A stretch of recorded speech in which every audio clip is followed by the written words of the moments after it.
Listen to this. Here are the facts about health and Black people in America. Right now, only 5% of practicing physicians in the United States are Black. And Black Americans are twice as likely to die from COVID-19 than both white and Asian Americans. Research also shows that health outcomes for Black patients are better when they're treated by Black doctors. So this morning, Bloomberg Philanthropies is taking action, announcing it is giving $100 million to the nation's 4 historically Black medical schools to boost the number of Black doctors. That is the largest gift each of these schools has ever received. I want to bring in Garnisha Izadiario. She leads the Greenwood Initiative of Bloomberg Philanthropies, which addresses the systemic economic inequality faced by Black Americans. And we also have the president and dean of one of those schools, Morehouse School of Medicine's Dr. Valerie Montgomery Rice. Garnisha, let's start with this program. Why start with investing in doctors and the healthcare system? You've got a lot of ways to address economic inequality. The Greenwood Initiative had very big plans, but this is step 1. Why? Good morning, Stephanie. This is step 1 because, when Mike started in January, he was looking at creating intergenerational wealth. And that was a bold policy for the presidential campaign. But he didn't stop there. He wanted to really continue at Bloomberg Philanthropies. And this was, in March when we started this program. And we were looking in the face of the pandemic and looking at the fact that Black people are twice as likely to die at nearly every stage of life, which has been exemplified by this pandemic. And so we started this conversation to figure out how we can disrupt these health disparities. And that started with the 4 medical schools who have a mission to increase diversity in the medical field and to serve communities that need it most. That's where we started. And that has launched this huge initiative and partnership with these 4 schools that will help ease the debt burden that gets in the way of Black medical school students progressing.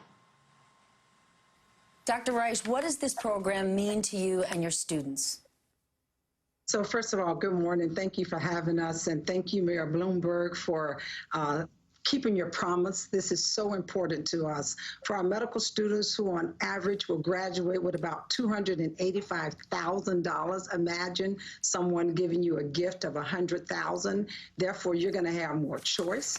You're going to be able to not make your decisions at all based on whether or not you can pay for your debt, pay for your school loans. This is so exciting for our students.